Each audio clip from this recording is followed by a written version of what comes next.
sat alongside our chief cricket commentator, Jonathan Agnew.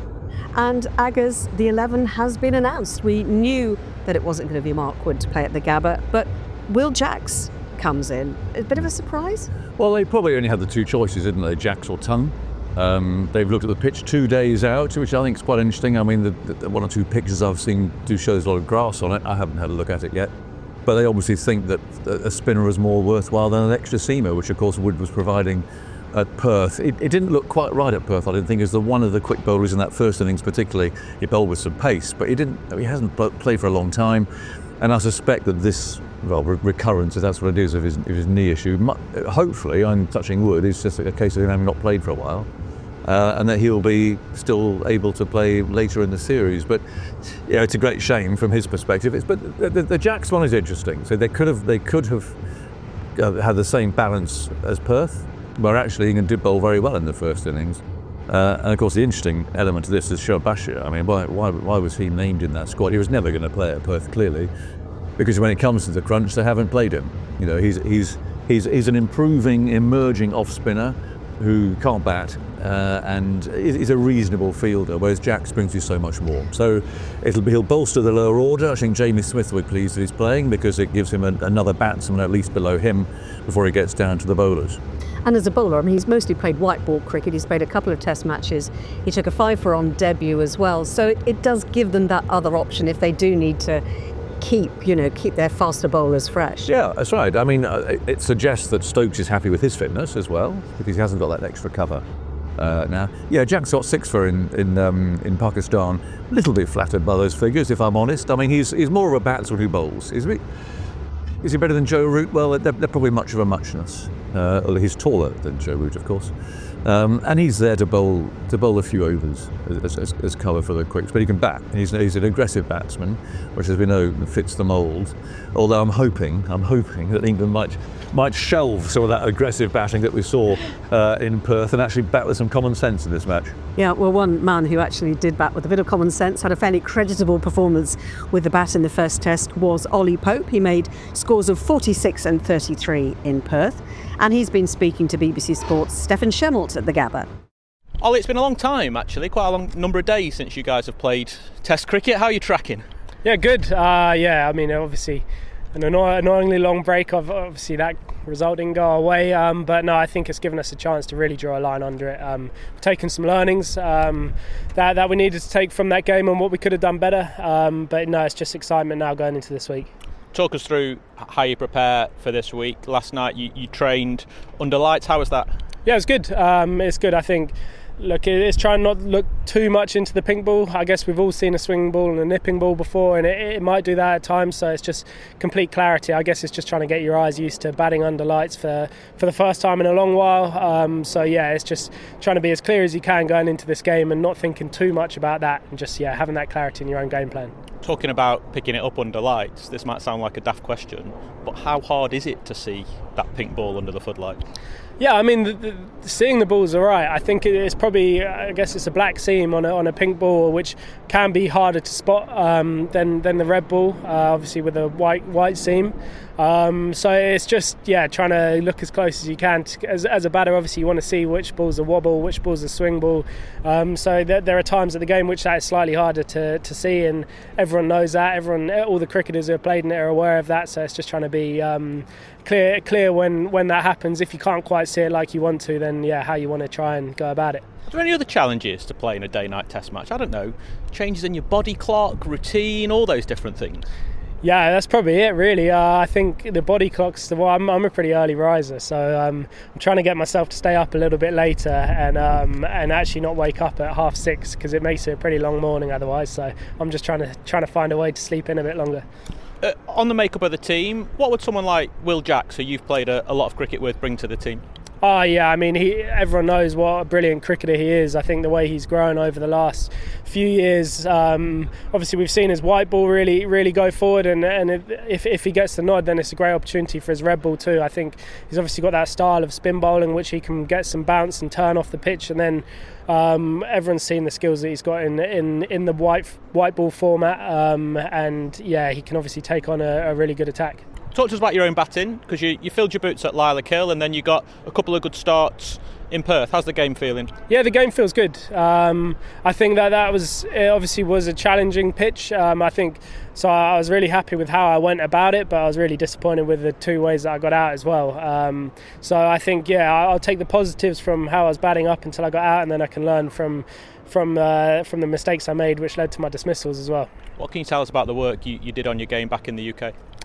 Oh yeah, I think for me it's just having the clarity of how I want to play on these pitches. The kind of different strengths of their bowlers and how I can try and negate them. So yeah, for me, I'm not going to go into too much detail and give away too much, but just a few small things to help my kind of alignment. And then for me, while I'm out here now, I feel like that's in a good place. So it's just trying to keep a real clear head and stay nice and positive throughout. I know you don't want to give any secrets away, but why did you feel like you needed to do a bit of work? I think before every series is what I've learned. You kind of want to make sure your game's as prepared for the pitches and the bowlers as they possibly can be. And I think the good thing about my situation, obviously I'm not in the white ball team, so I can really allow myself to have that best preparation for each series now. So yeah, I remember on my last trip out here, I was trying to kind of tinker with my technique halfway through the series, and that wasn't something that worked. So for me, it's just being really clear on it and how I can deal with the bounce and deal with the different bowlers' threats. So yeah, fingers crossed if I can keep batting the way I started last week, then some good runs will come. In Perth, you and Ben were at the crease together when England were really on top, and then your individual dismissals started a period where the game spiralled away from England. What have you learnt then from that situation about when you have the advantage, really ramming it home? Yeah, I mean, that was obviously a key moment in the game. At the time, we probably thought that we had a decent score. Obviously, it wasn't enough. And it's probably, I mean, look, no one means to get out. I played a pretty loose shot in the second innings. And that can happen, so it's just trying to make sure if you do get the opportunity and get yourself in on a tougher pitch, it's just trying to really make the most of it and drive it forward for the team. The problem is, if you give a team as good as Australia a sniff, they'll take advantage. Yeah, exactly, and we saw exactly that last week, so it's just making sure if we do get in the driver's seat, we've got to try and drive it home as much as we can. Just a couple more. You won't need me to remind you of England's history at this ground. You've got an opportunity to make your own bit of history. Yeah, absolutely.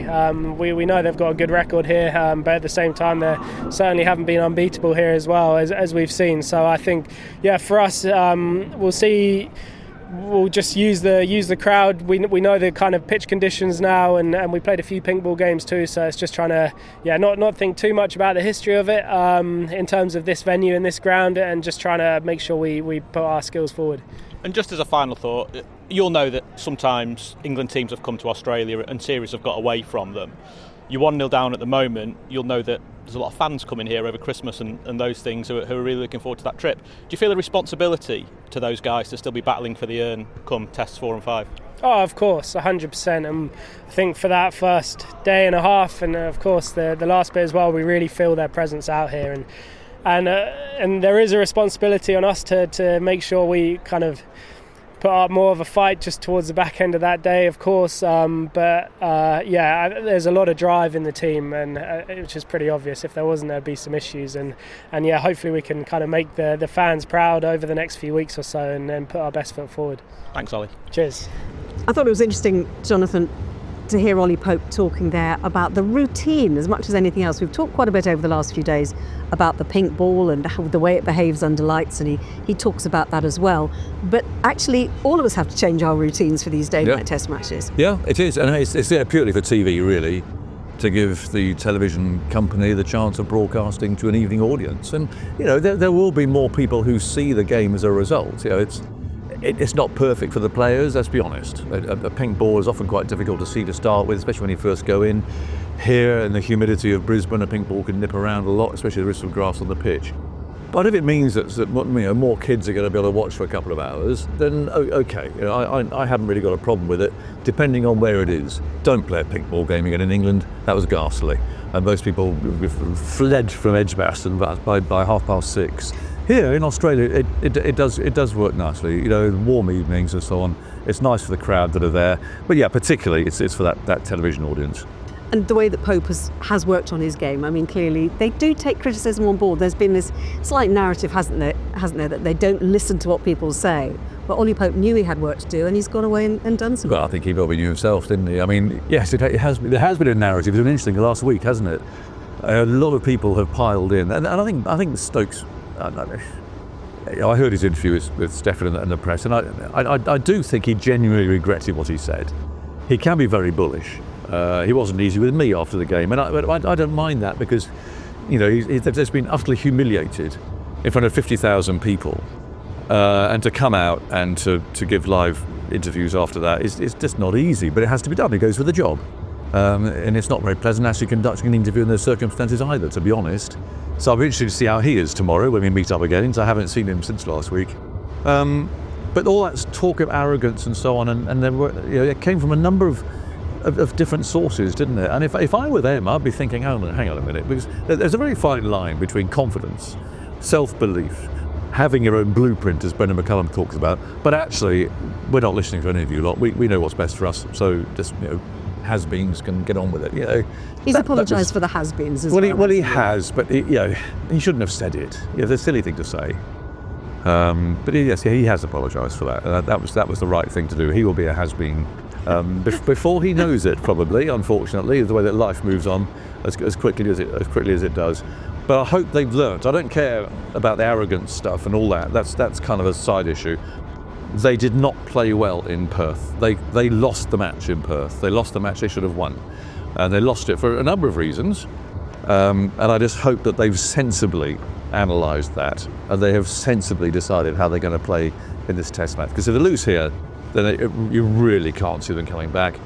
But Australia weakened again. You know, Usman Khawaja being ruled out today. Some people will say that strengthens the team because he's getting on. He's 39 shortly. He looked totally out of sorts in Perth. He's got a bad back.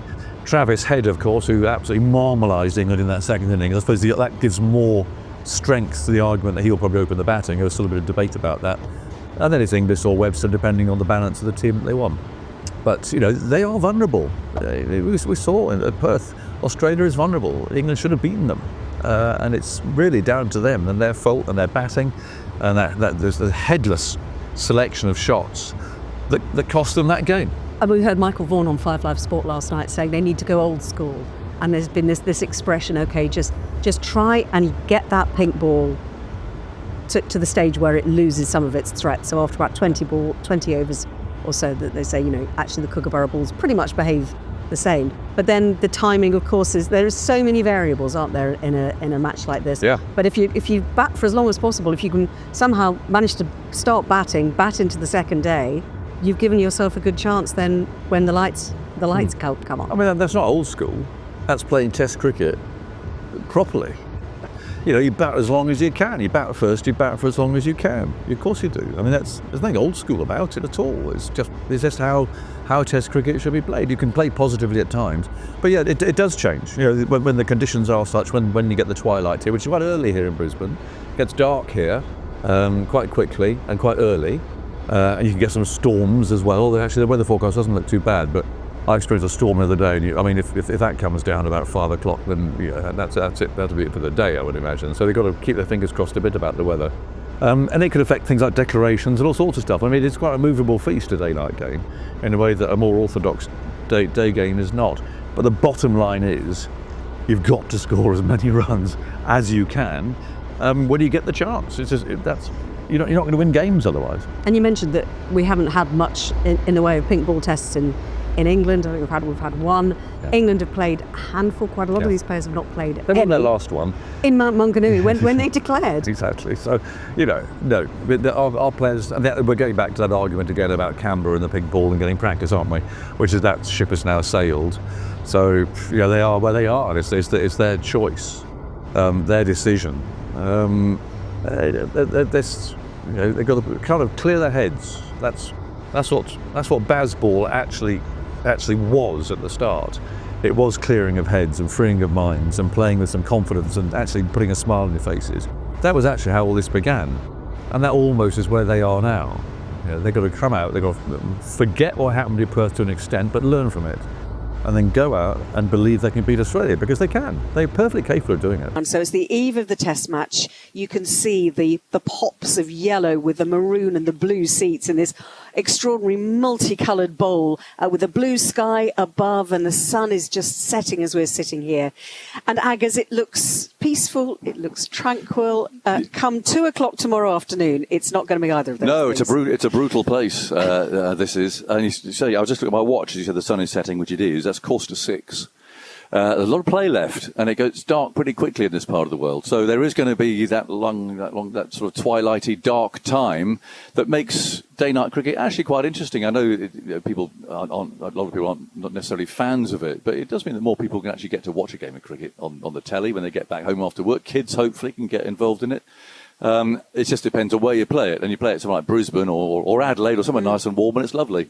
It's not so nice to try and play it at Birmingham, but it just makes it a very interesting game. But this is a much changed ground from how it used to be, and it'll be changing soon, won't it? Because it's going to be that's it. The Gabba is going to go, and they're going to have a new all-purpose stadium. So I don't know if we'll see Test cricket at the Gabba again, to be honest. But there's some bad memories. They can bury all the memories of this place. Well, you'd have thought Nasser Hussain will have bad memories. Yep. Steve Harmison. Yep. You think of Simon Jones. We're almost Rory over Burns. the You position. can start listing them. Almost where Simon Jones went down. Just looking down on it now, that's virtually that. Running towards the boundary in front of us is basically where his career was wrecked. So yeah, there've been some bad ones. I mean, the Steve Harmison ball was extraordinary. Well, you can go all the way back. I mean, Michael Slater banging the ball for 4. Rory Burns, as we know. Nasser's decision, I just remember everyone just being absolutely astonished when the announcement came through. They had chosen to stick Australia in. It was all those sorts of things. Yeah, I mean, but it has usually been, or virtually always been, the first stop. And so I think all the sort of the tension, the apprehension, and everything else that we saw, like a pressure cooker in Perth, hopefully from England's perspective, will have dissipated a bit. Because I think the players from both sides were kind of bouncing around like Duracell bunnies, to be honest. They were so revved up by everything. And so hopefully that has kind of dissipated now, and these two teams can just get on and play. I've been to day-night test matches in Adelaide and in Hobart as well. We had that 4 years ago. Corbin, how does it differ here at the Gabba from those places? Well, the storm season of which we're in at the moment is clearly a big impact on the conditions here, and generally they roll in the early evening. Now, we are lucky looking at the forecast that the first of those that we're going to get during this test match is not until day 4. And the way that this has panned out recently, obviously, given what we saw in the first test in Perth, means that we might not still be going on day 4, so that may not be too much of a problem for... I didn't say which way. But it is, I mean, it's at least when you look at the day-night test matches here and you're trying to paint some kind of optimism from an England point of view, the last time the Aussies played a day-night test here, Shamar Joseph happened to them, where he picked up 7 wickets in the last innings of that match. The West Indies got home by 8 runs. And there was another test going back to 2016-17, which was the first pink ball day-nighter here. And Asad Shafiq scored a memorable 100, and Pakistan nearly chased down 490. They got within 30 runs of a world record chase. So, interestingly, as dominant as the Aussies have been here, a couple of times they've been vulnerable. One in which they lost was a pink ball fixture. Yeah. There's a lot of grass on that pitch too. I think that will surprise people. Pink ball, grass, humidity, twilight. There's a recipe there for a lot of quick bowling and seam bowling. And if you took all those factors in, let's say we haven't seen a single ball in Perth, and you said these are the conditions in Perth and these are the conditions in Brisbane before the start of the test, most people would think, the Brisbane test is going to go shorter than the Perth test, given all those things that are baked into it. And yet what we've just witnessed in Perth is a 2-day test, and you think, surely we can't get something that short again. Well, I hope not. I mean, it has been an interesting time, hasn't it? I mean, I even had Australians today at a lunch I was attending actually saying that they hoped England would win this match. Now, I didn't believe them.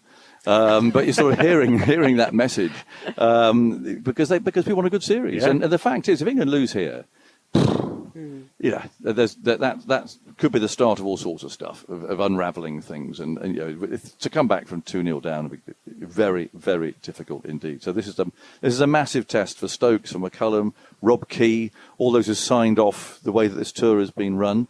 They've chosen to do it their way. We've had that debate. They've got to make it work, and if it doesn't work, then that's when the questions will be asked. So we will hear from Steve Smith in a moment. He's been talking to Corbin. Whether he's going to be captaining tomorrow remains to be seen. We'll get into that in a second as well. But first we'll hear from the England captain, Ben Stokes, who Jonathan spoke to a little bit earlier on. The very first thing we should mention, Agaz, and the way that you started with Ben Stokes was talking about Robin Smith, whose death was announced yesterday. such terribly sad news, particularly since he was around at Perth, wasn't he? We were due to be interviewing him on Test Match Special. He's had a very difficult time over the last few years. And then yesterday, the really upsetting news that he'd passed away. Yeah, we were surprised by the news, not necessarily. He has been very ill for some time, and so he's just only recently really come out of hospital and been cared for. So. But he was a very fine player. The lovely thing about Robin, he was so courteous, so polite. Not the batsman. The batsman you saw, the rasping cut and the hook shots and the bravery that you saw, and kind of the almost exaggerated way they got out of the way of the short ball. I saw a picture of it today, and it sort of brought back the memory of there'd be arms and a bat and everything would be all over the place as the ball flew past his nose, both feet off the ground. He was a very brave batsman and a really good player. He struggled against spin. He was a good player of fast bowling.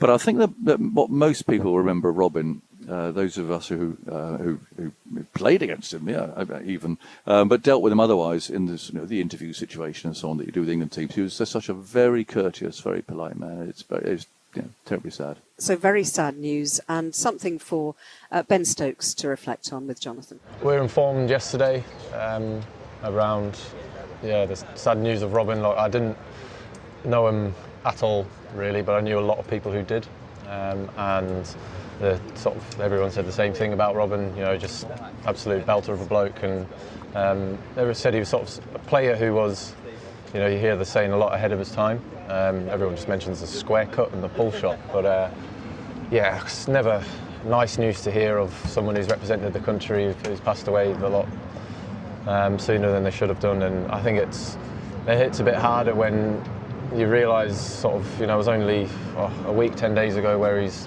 Fred asked him to come in and speak with the Young Lions, and also last week at the Test match where he's I think going in and into the commentary box and doing some talks and being very open and honest about some of the struggles throughout his life. So I guess when you take that in consideration, that wasn't a very long time ago at all, to then marry that up with the news we got yesterday, it's very sad. Yeah, you'd have liked the way he played. He was a punchy, pugnacious player.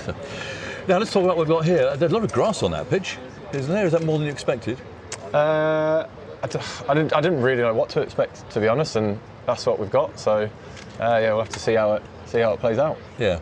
So the balance of the side, with the spinner coming in, batsman spinner, I guess, Will Jacks, isn't it? How does that marry up with the conditions that you see there? Yeah, it was always this pink ball games. Yeah, it's always one of probably the most the one you have to think about the most, because there's certain periods in the game where obviously conditions massively change, and how you try and how you try and use that in your favour. So it's just you got to feel like you've got to put a lot of thought and effort, not only to what balance your team feels like is going to be best for this, but also the lights. Yes. How, in particular this one, how you feel like your spinner is going to affect the game. And do you think it will? Do you think a spinner might affect the Well, look, we've looked into the day-night games here in Australia. Obviously, there's predominantly, I think, quite a few of them have been playing at Adelaide, but we've looked into that, and obviously with having the ability that Will Jacks had with the bat down at 8 as well, we just feel that this week that this was our 11 that we thought was going to give us the best chance of winning. Yeah. But what about Mark Wood? Disappointing news, obviously. Any progress? I mean, are you expecting him to be able to play a part in the series? Well, that's, certainly the plan. A bit of a setback and disappointing moment for Woody, but look, he's doing everything he can. The medical guys are doing everything they can to allow him to, hopefully be in contention for selection for the remaining 3 games. But we'll just see how things play out. But we're doing everything we can. He's doing everything he can to give himself a chance of being available for the rest of the tour. So you chose to come together to Brisbane to reflect, I guess, and also move on from what happened in Perth. What sort of thing have you? I've seen you been out and about. I'm not going to mention the cycling, but scooter actually. Scooters. Yeah. What have you done? What do you think you have done that puts you in a good position for this game to start afresh? Yeah, look, the game finished in 2 days, which is a lot earlier than planned, and it was important for us to to really reflect on that and make sure that we didn't just go right over and done with, move on to Brisbane, because those discussions are so vital in the first step to sort of moving away from that and getting over that and then concentrating on that. And when you have those conversations as a group in an environment which isn't almost like classroom-esque, if that makes sense, you know, the best conversations happen when they're just sort of, you seem to find yourself in the team room together, and then conversation just flows and flows and flows. And yeah, as a team, look, there were moments in that test match where we know that we could have been a lot better, but also there was a lot of real positives to take out of that game. Look, we know that we were ahead of that game for the vast majority of the time. Which must have frustrated you even more. I mean, the fact that you look back at that and think we should have won that Well, game. definitely, we all know that. Yeah. We all know that that was a game that slipped out of our hands, and you know, there was some moments in that game that sort of we contributed towards that. And look, we've done that. We've reflected on all those kind of things. We've looked at those areas where we feel like we could have been a lot better. And then we moved over to Brisbane, and yeah, look, we had more of an opportunity to get into here to Brisbane. I can't believe the first thing we felt was when we stepped off the plane was you come into the sun and you just start dripping with sweat. The humidity here was completely different. We've had this is our now 5th day of training, getting ready for this pink ball game. So look, we've trained in the normal light, we've trained in the light. So yeah, look, we've prepared very, very well for this, and you know, we've given ourselves a real look at what things might change in terms of, you know, what it's like to bat and bowl under lights and not under lights as well. Yeah, but would there be a change? Well, there were some dismissals that would have disappointed the batsmen, I think, in Perth. Is that an area that you've really kind of been looking at and trying to improve? Yeah, I think when, as I've just said, you know, there were moments in the games where, you know, we've all looked back on that, and, you know, as a group and as individuals where, you know, where we could have been better, as I said. And when we say we're going to stick to our process is very simple. It's put teams under pressure, absorb the pressure when it's needed to, chase the ball as hard as you can to the boundary, and leave everything out on the field. That is our process of Test cricket. And yeah, we could have been better at absorbing that pressure last week. We know that in those, you know, 3rd and 4th innings, not only with the bat but also with the ball, because we know that, you know, when we are on top, we're very good at drumming that home. But yeah, those moments are the last week are where we could have improved on, definitely, and we all know that, and we speak about that kind of stuff, and yeah, we've addressed that, moved on, and yeah, it's all been about Brisbane since we've done that. Yeah, it's easy to develop a kind of a bunker mentality, siege mentality. You've got so much press, so many crazy front page photographs and stories going on. It kind of all adds to that volume, that noise, doesn't it, that you experience? How are you handling all of that? Yeah, we knew what we were coming into away from the cricket. You know, we knew what it was going to be like, and I guess knowing that and sort of talking about this is what it's going to be like does actually make it a little bit easier when it is happening. You sort of laugh at some of the stories? Well, I don't know what else there is to do, really. So yeah, it's part of it. You know, it always has. I think before my time, after my time, it will always be the same in Australia, and that's absolutely fine. But yeah, it's part of coming to Australia, part of playing the National Series out here. So yeah, it's all good. Okay. Last thought about this game, Ben. A lot hinges on this, isn't it? I mean, you know, 2-0 down would be a very difficult situation to be in. Not that you're considering that, of course, but this is a huge game in the series, isn't it? Well, yeah, as last week was a huge game. This week's a huge game. Every game is a huge game. But in the series of this context, it's massive, and we're very, very excited to get going this week, and hopefully we can get the series back to 1-1 and continue from there, mate. Well, that was Ben Stokes talking to Jonathan a little bit earlier on, sitting in the stands here in the twilight in Brisbane. Interesting. I thought his body language, Ben Stokes, this evening, Jonathan, he was very relaxed. A little relaxed than last time. He was quite laid back. I know, yes. Last time was quite spicy, wasn't it? I thought he spoke really quite clearly about what they have talked about since Perth. And that's not in a dredging up all the old stuff again. But if they haven't really analysed what went wrong in Perth, and they haven't come up with ways of actually batting particularly better than they did in Perth, and there's hardly any point in playing the games. If you're going to bat like that again, come out as recklessly as that, then they've learnt nothing.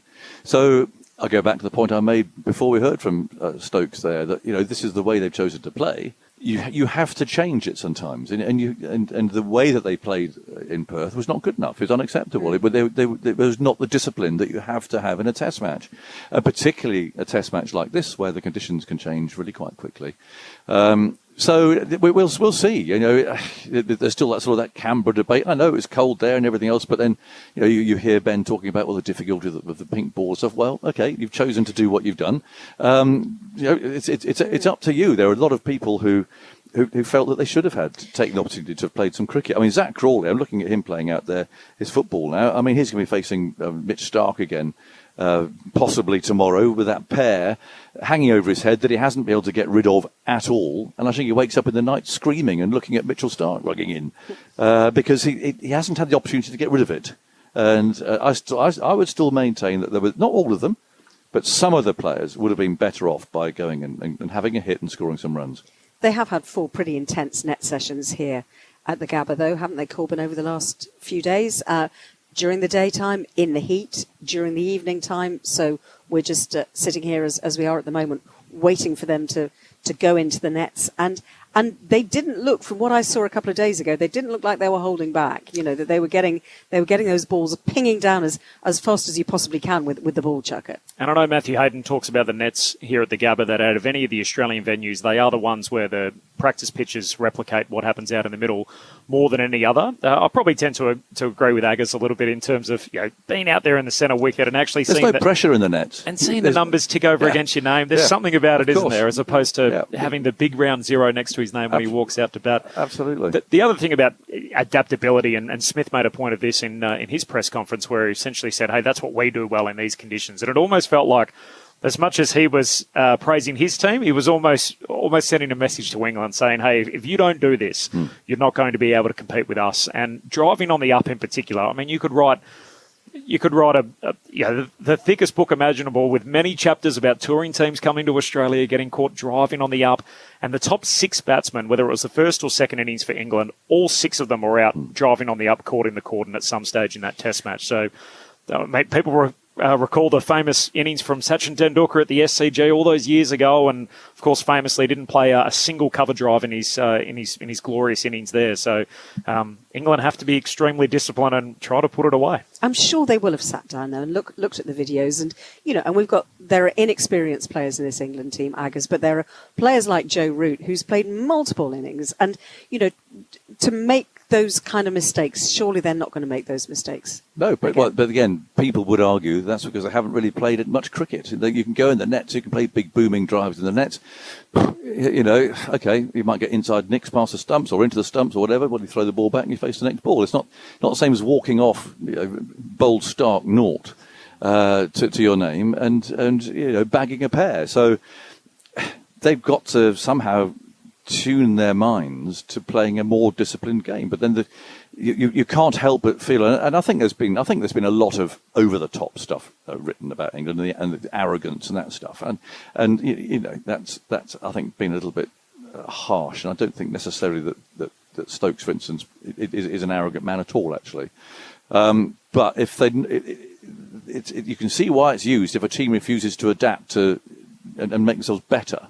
And to stubbornly say, well, this is how we play, so we're going to keep playing. This is our blueprint, as McCullum kept saying at the end of the last Test. Well, okay, but perhaps your blueprint isn't right, Baz. Perhaps you've got to refine your blueprint. You've got to learn, because the evidence was there in Perth that actually is not the way to play and win matches here.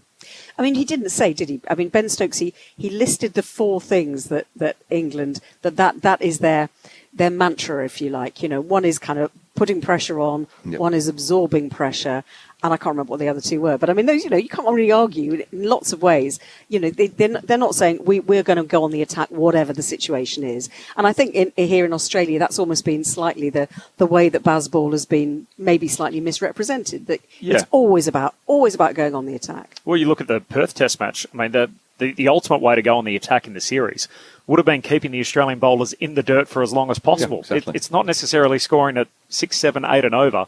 It was just being able to bat time. And as much as they're saying that publicly, and that's the rhetoric, I'm with you. I hope they're saying something differently internally. Yeah. They don't have to come out and say to all of us, hey, we got it wrong and whatever else. But if they're telling themselves internally that, then we're going to have an issue, and this is going to be another short test match here in Brisbane. Yeah. We'll see, won't we? We'll see from fairly early on. Yep. I mean, I'm looking at Joe Root now. He'll have been bitterly disappointed with that. He got out there, and he's a better player than that. And he I'm sure will have looked at it, and he'll be looking to adapt his game. But again, I go back to that beating the same old drum. To go out into a game and score a nice little 70 or 80 or something, that does much more than any amount of net practice. Let's get the thoughts of Steve Smith, who is currently still deputising for Pat Cummins. He's been speaking to Corbin here at the Gabba. Steve, you're on captaincy duties. Are you captaining the team tomorrow? We'll wait and see. There's plenty of options on the table. Obviously, Paddy's pretty close. He's been bowling really well in the nets, and it'll probably be determined after we have a look at the surface when they give it a snip at 3 o'clock. That's pretty exciting to think that he was really ruled out of this test match and clearly is ahead of schedule to now be in the mix at least 24 hours out. Yeah, he's been bowling obviously for a few weeks and pulling up well from his bowls and ramping his numbers up quickly. But yeah, he's feeling good. So he's bowling nicely in the nets. Having faced him, he's getting the ball down at nice pace and seaming it round like he does. So he's not far off. So if he plays, he captains? Yeah. Your record's looking really good though. 7 times since Pat's taken over the main job, and you're still undefeated. Yeah, I mean, we've had a pretty good team the last few years, so it's easy to captain in a way. It's we've had some really good success, so happy to hand it back, and I'll help him out like I do every other game. Well, I was about to say, I like to refer to you guys as almost the Test cricket's version of co-captains, that you guys sort of run the show, and he speaks to you a lot tactically out there on the field. Does the job change much when Pat's not there for what you have to do compared to when he is there, given how much, I guess, you guys collaborate anyway? He makes the decisions. I just help him out when I need to. For me, it's obviously different when I'm in charge and I have to make all the decisions. And I have people around helping me as well. So that's just how a team works. No Woosie, so he's not going to play here in Brisbane. How close was he to playing in what is now his home Test match? I'm not sure how close he was, but he tried to do everything he could to get up for it. Yeah, unfortunately, he couldn't tick a couple of the boxes, and was unavailable. Josh Inglis comes in. He's in the mix. I think we'll know more later on this afternoon how we want to go about things and how we match up. But he's certainly in the mix. To change the cordon, who becomes the first slipper? I think Man might be slotting in the armchair, which I'd prefer him out in the field somewhere so I don't have to listen to him. But he catches well. Hopefully I can keep him focused there next to me for a while. When not much is happening, but I think he's going to slot into the armchair. We saw you training during the week with the eye black on, which we've seen obviously in American sports. You cut your time now between Australia and the US. Where did the inspiration come from to roll with the eye black, and will we see you wear it in the test? I thought about it last week. I was like, maybe I'll give these a go. I struggle a little bit picking up the pink ball, both day and night. The glare off either the side screen and the ball and the lights on the ball, it's tricky. And I've trialled it out in the nets, and I currently believe it makes a pretty significant difference. I'll be rocking it. So is it glare? Is it the difference between light and dark? What is it in particular that it aids with? Yeah, I mean, just the light coming in, and then the vision of the pink ball. It's pretty bright itself. Trialled it out a couple of times, and like I said, I feel like it's making a difference. So, it's not going to hurt. If anything can help, I'll give it a go. The pink ball, what are some of the unique challenges in particular about the pink ball with, obviously, it itself has had a few changes over the decade that we've been playing Test cricket? Yeah, I mean, at times it can have a mind of its own. Things can change really quickly, given the time of day, how old the ball is, how new the ball is, and the wicket, if it softens it up, things like that. So, there's plenty of intricacies that go into the game of pink ball Test cricket. You've got to try and stick to, each period and play according to what's going on at that certain time and adapt accordingly when things do change really quickly. Well, that was Steve Smith, who's been talking to Corbin Middlemiss here at the Gabba. Corbin, there are a lot of unanswered questions in that interview because we don't actually know, as things stand, who is going to be walking out there at 1:30, lunchtime tomorrow, to toss the coin with Ben Stokes. Just explain. Well, Pat Cummins will be there if he's in the 11. So Smith went as far as to at least say that hey, if Pat's going to be here, I'll no longer be the skipper. He'll have the job back, as you'd expect. But the Pat Cummins story's been fascinating, where he's had this back injury. He was ruled out of the first test. We saw him in Perth bowling incredibly well in the nets, and you thought, gee, this guy's really close. And then as soon as the test finished, Andrew McDonald moved to try and calm down some of the hysteria and basically said, look, he's still a little way off yet. We're not expecting him to play. And then sure enough, a couple of days later, they ruled him out of this second test match. Most people arrive in Brisbane today and the build-up continues, obviously. And there are a few reports coming out saying, hey, Cummins is still very much in the mix. And by the time the pre-test press conference takes place, which the captain ordinarily attends, Steve Smith showed up and was fielding questions. And I don't know if it's adds to some of the mystery around it all or whether he's genuinely in the mix. But Pat rolled up short time afterwards. He was involved in training. He went out and had a look at the pitch with the chief selector, George Bailey, Andrew McDonald and Steve Smith. And Cummins was down on his haunches, sort of pushing at the pitch, looking at various spots. So it didn't look to me like the sign of a guy that was just a casual onlooker. He looked as if he was very interested in how that pitch was going to play. So you put your finger in the wind and it feels like Pat has said to them, hey, I'm ready to go. There's nothing holding me back. And if I'm fit and available and you guys see that and I've done the work, my workload's up, this is an Ashes test match. I'm the captain of the team. I want to play. And Australia are going to give him every chance. They're going to wait till the toss tomorrow to put their final 11 in.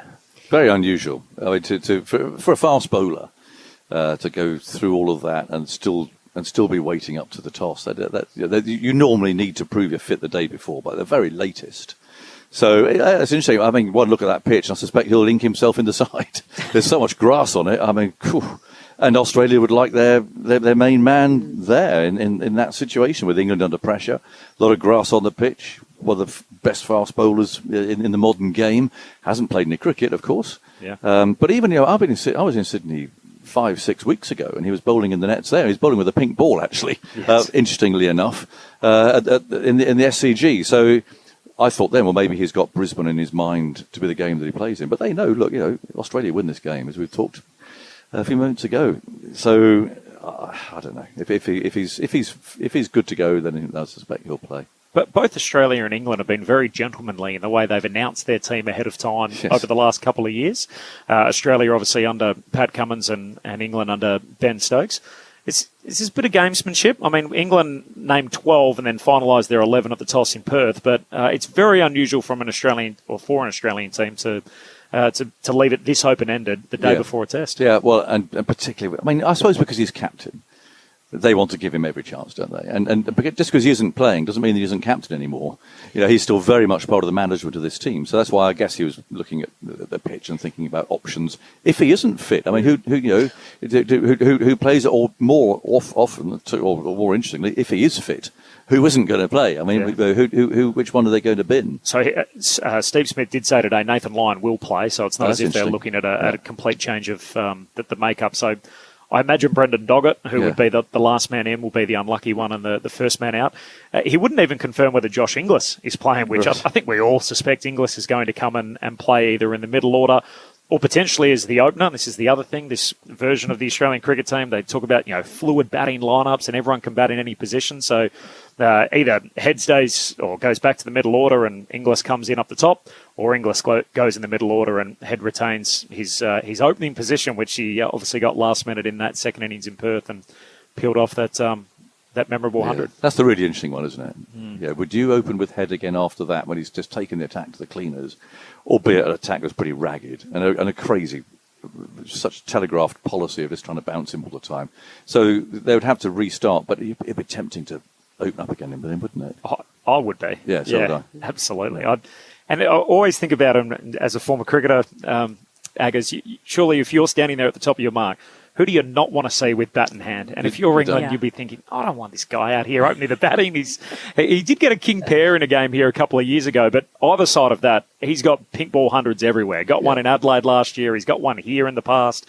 So he is, and there's always a lag with these things, and we have such reverence for Steve Smith in this country as we should. But he's Australia's premier batsman right now, Travis Head, and I'd love to see him open. We'll see very early tomorrow whether England bat or bowl, whether they have cleared their minds from Perth. If the bowlers run in hard at Head and bowl properly at him, and not in a sort of a bit slightly scarred way, then they've managed to get rid of some of the stuff. If the batsmen come out and they're leaving more, they're not going for booming drives, and they're working hard, and they really make Australia work for the wickets, they've learned from it. So either way, we'll get an idea of what's happened these last 10 days. Well, we can now go across to the pitch at the Gabba, where we find Alex Hartley alongside two of TMS's finest. Well, thanks, Ellie. Myself, Michael Vaughan, Phil Tufnell, we're all stood out here on the outfield at the Gabba. Vaughanie, Tuffers, we're talking pink ball cricket. Do we need it? I actually think Joe Root was spot on. I don't think Ashes cricket or a big series against India where the crowds come in, I don't think it needs it for, would I dare say, lesser series that don't quite get the appeal for the supporters. I think it adds at night and more may come after work, but no, I don't think the Ashes actually needs it. And also it affects the bars in the place that we're playing. Restaurants. They're all sitting there empty. Well, unless they're doing a bit of breakfast in the morning before the game, and then they shut early here, so it's affecting the local establishments, which is not right. And I've never heard someone come up to me and sort of say, "Oh, Tuffers, didn't we have a great breakfast?" No, you have a great evening, not a great breakfast. No, I mean there are some good breakfasts though. Very nice, but also it becomes a slight lottery, doesn't it? A little bit sometimes when you're bat and when you're bowl. I think the Ashes is so big. Just keep it traditional. I'm a traditionalist. Play in the day. Yeah. So there's room for pink ball cricket, but the Ashes stick to being during the day. I think. Yeah, so. I think so. I mean, that's pink ball cricket. Well, I guess will it bring in more people? I mean, it was sold out at Perth. Yeah, look, the Ashes get sold out. In India, when they're in town, it gets sold out. I think certain parts of the world, when the weather's guaranteed, getting a few more people after work, and the TV execs will be the ones that decide. You know, if it works for them and they get more of an audience at night, I would suggest that the pink ball game will stay forever. Well, let's talk about the England team, because we're hearing rumours. We've got the rumours that Will Jacks is in the starting 11. What do we make of that? Because we're only one test in. It lasted 2 days. It feels like we've got a right flipperoo and we're changing the team. A flipperoo? I love that. Well, they've gone with more batting. You know, Will Jacks is a decent off spinner, but in these conditions, let's be brutally honest, he's a part-timer. They've pretty much backed Shoaib Bashir for the last 3 years for the moment here in Australia. Clearly Shoaib's not either impressed them, or they don't feel his style of bowling is going to be useful here, and he obviously doesn't bat. So England failed with the bat in Perth. They need more runs, so it looks to me like they've gone number 8, Will Jacks. That pink ball gets softer, easier to hit, and they need someone at 8 that can strike. Is it a bit of panic, Phil? Well, I think it's no, I don't think it is. I mean, look, it's hot. I know it's panic, Phil. Well, no, I don't think so. Are you panicking? Well, they've gone against themselves a little bit, haven't they? By thinking to themselves, right, we need a little bit extra down the back end with the bat. Listen, Will Jacks, decent off spinner, and it's hot. I know it's a day-night test match, but it will be played in these kind of conditions, and I think you will need some form of spin. Just to my concern, and it'd been the same concern if Shoaib Bashir played, is that England don't have a world-class spinner. And this pink ball does get soft, and you sometimes need that world-class spinner can just hold an end. You know, and if you're rotating those 4 quicks and your spinner's not doing your job that you'd like as a team, then you've got the likes of Stokes, Jofra, who, let's be honest, both are injury prone because of what's happened in the last few years. Those 4 quicks, they might have to do a little bit more work if they get after Will Jacks. I think Jacks can do it though. Yeah, he's decent. I was going to say Nathan Lyon's got such a good record here at the Gabba. When we're looking at our spinners and you're thinking who's going to do that job, Will Jacks isn't that person that comes to mind though, is he? No, he's been picked for batting. Listen, if you've been out here for a few overs, you know what I mean, and you see someone like Jacks coming in at number 8, you know, crikey, we've got to go again here if the ball's old and what have you. It's whether he can do that job, because they'll target him. The Aussies will target him, the likes of Head, Smith. You know, they'll be saying, right, now listen, if we can get Will Jacks away for 3, 4, 5 and over, you know, the other guys are going to be tired, so he'll be targeted, so he's got to be well managed. Will Bashir feel a little bit hard done by? He's played in all the games leading up to the Ashes. He didn't necessarily have the game he wanted to when he bowled for the Lions and for England? Will he be thinking, hang on a minute, I've done all the hard work, I should be playing today? Yeah, I mean, I look at last week, and if I'd have been Shoaib Bashir, I'd have been banging down Baz's door saying, I want to go to Canberra and bowl.